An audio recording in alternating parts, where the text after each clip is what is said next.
Alam mo kung ano mas nakakatakot kaysa sa halimaw na pwedeng pumatay sa'yo sa isang hawak lamang? Isang halimaw na natutong magmahal. Pero itong tunay na tanong na hindi ako pinatulog. Ano kaya ang mangyayari kung ang pinakamalakas nilalang sa mundo ay natalo ng, isang bulag na babae na naglalaro lang ng board games? Hindi ito basta-bastang kwento ng kontrabida. Ito ay tungkol kay Meruem mula sa Hunter x Hunter at maniwala ka sobrang wild nito. Pag-usapan muna natin ang first impression niya kasi grabe ang entrance. Isipin mo, sobrang hindi na siya makapaghantay na ipanganak kaya kinain niya ang daan papalabas ng kanyang nanay. Hindi talaga siya material para sa Child of the Year, di ba? Pero ganyan talaga si Meruem. Ipinanganak na perpekto, malakas at walang pakialam sa kahit ano. Ang una niyang ginawa pagkapanganak ay hindi umiyak o humanap ng gatas. Diretso sa pagpatay ng isa sa kanyang loyal na sundalo dahil, nagsalita ng hindi dapat. Grabe yung toxic ng workplace na yan ha. Pero dito na nagiging interesting. Karamihan sa anime villains ay either mga muscle-headed na malalakas lang manuntok o may mga IQ na 5,000 na mga master strategies na naglalaro ng 4D chess. Kumbaga, mamimili ka dyan sa dalawa. Pero si Meruem, pareho siya. At yan ang dahilan kung bakit sobrang nakakatakot siya. Hindi lang siya malakas kesa sa lahat, mas matalino pa. Nung sinabi niyang hindi niya kailangan matandaan ang pangalan ng mga Chimera Ants, hindi siya nagmamagaling. Nagsasabi lang siya ng totoo. Isipin mo, sobrang kumpiyansa ka sa sarili mo na parang aksaya lang sa utak ang pag-memorize ng mga pangalan. Hindi yan kayabangan, mathematical certainty yan. Speaking of mathematical certainty, ikwento ko sa iyo kung paano nabugbog ang ego ng ating perfect being ng sobra-sobra. Pumasok sa eksena itong si Komugi, isang bulag na babae na magtuturo sa pinakamalakas nilalang sa mundo na hindi pala niya alam lahat ng bagay. At hindi lang basta hindi magaling to ha, wasak na wasak siya sa board game ng Gunji. Isipin mo to, ikaw ang ultimate life form, dinisenyo para maging superior sa lahat ng bagay. Hindi ka pa natalo sa kahit ano sa buhay mo. Tapos biglang may random na babae na dumating at totally dinurog ka sa isang laro. Hindi lang isang beses, hindi lang dalawang beses, kundi sa bawat laro na ginawa ninyo. Hindi lang to basta talo, parang binasag ang buong mundo mo at pinagsisipa ang mga piraso. Ang nakakatawa dito, hindi pwedeng lutasin ni Meruem tong problema sa pamamagitan ng pagpapalakas o pagwawala. Kahit gustuhin niya man siguro. Lahat ng overwhelming power niya, lahat ng superior genetics niya, lahat ng perfect evolution niya, wala silang kwenta laban sa isang bulag na babae na magaling lang gumalaw ng mga piyesa sa board. Para ka nagdala ng nuclear weapon sa chess match. Ang cool tignan, pero hindi yun yung point. Pero dito na nagiging mas interesting ang kwento. Instead na gawin ang typical na gagawin ng isang respetadong kontrabida, alam mo na yung tipong sisirain yung laro o yung manlalaro. May ginawa si Meruem na hindi inaasahan. Naging curious siya at hindi na creepy way na gusto kitang i-dissect para maintindihan ko ang power mo. Na typical naman na ginagawa ng mga anime villain. Hindi, legit siyang interesado kung paano nag-iisip itong si Komugi, kung paano siya naglalaro, bakit sobrang dedicated siya sa larong ito. Parang yung school bully na nadiscover ang poetry, tapos biglang nagka-existential crisis. At dito nagiging mind-blowing ang kwento ni Meruem, kasi sa tuwing tinatalo siya ni Komugi, may kakaibang nangyayari. Ang ating perfect being ay unting-unting, nagiging tao. Parang bawat talo ay bumabakat sa kanyang I am perfection na armor at may nalalantad na hindi inaasahan ng kahit sino, pati na si Meruem mismo. Isipin mo to, isang nilalang na ipinanganak kahapon lang. Sige, siguro isang araw na rin. Akala niya alam niya na lahat tungkol sa lakas at pagiging superior. Tapos bigla siyang magpupuyat, hindi para magplano ng world domination, kundi para mag-isip ng paraan para manalo sa board game. Parang final boss ng video game na na-addict sa Tetris imbis na sirain ang mundo.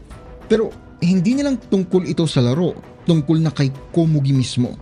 Ito yung moment na tumama sa akin na parang track. Kasi na-realize ni Meruem na gusto pa niyang matalo habang buhay kesa manalo sa pamamagitan ng pagpapahina kay Komugi. Intindihin mo yan. Ang nilalang na nilikha para maging perpekto, para dominahin ang lahat. At biglang nagsabi ng, alam mo, overrated lang palang pagiging perpekto. Mas gusto kong makasama tong taong to na patuloy akong dinudurog sa Gunji. Hindi yan character development. Yan ay pagsira at muling pagbuo ng character mula sa simula. At alam mong pinakamalupit dito, habang lahat ay nag-aalala na baka maging perfect monster si Meruem, busy siya sa pagdiskubre na baka posible na hindi pala ganoon kaganda ang pagiging halimaw. Nagsimula siyang gumawa ng mga maliliit at makataong bagay. Tinanong ang pangalan ni Komugi. Nag-alala siya sa kalusugan niya. Gustong maintindihan ang pananaw niya.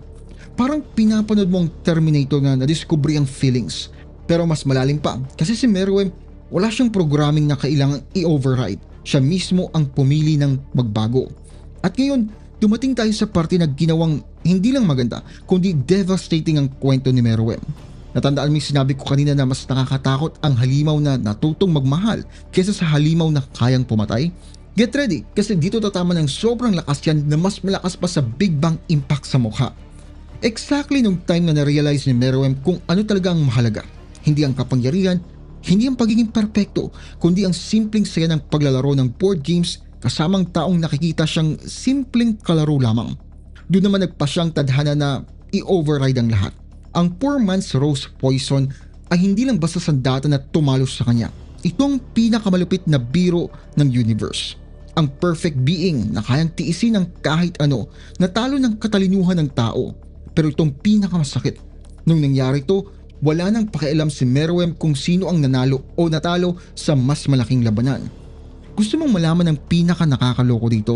Sa kanyang huling mga sandali, si Meruem ang nilalang na ipinanganak para maghari sa mundo gamit ang takot at kapangyarihan. Gusto lang maglaro ng Gunji kasama si Komugi. Yun lang, walang malalaking talumpati tungkol sa paghihiganti, walang final boss transformation.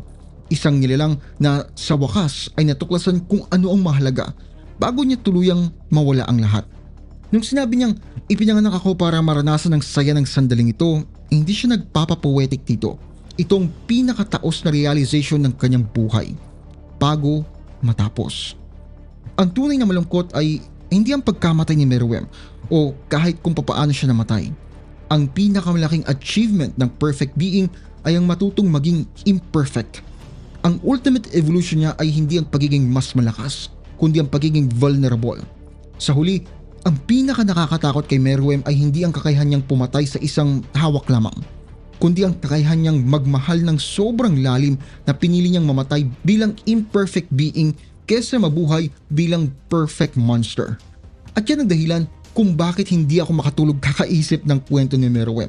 Hindi dahil sa tanong kung kaya niya bang talunin ang sangkatauhan, kundi dahil tinulungan ba ng sangkatauhan si Meruem na talunin ang kanyang sarili sa pinakamagandang paraan? Kasi sa huli, ang ultimate move niya ay hindi tungkol sa kapangyarihan, kundi tungkol ito sa pagpiling maging mahina kasamang iba kaysa maging perpekto ng mag-isa. Ikaw, ano sa tingin mo? Ang evolution ba ni Meruem mula sa halimaw patungo sa pagiging isang nilalang ay isang tagumpay o isang trahedya?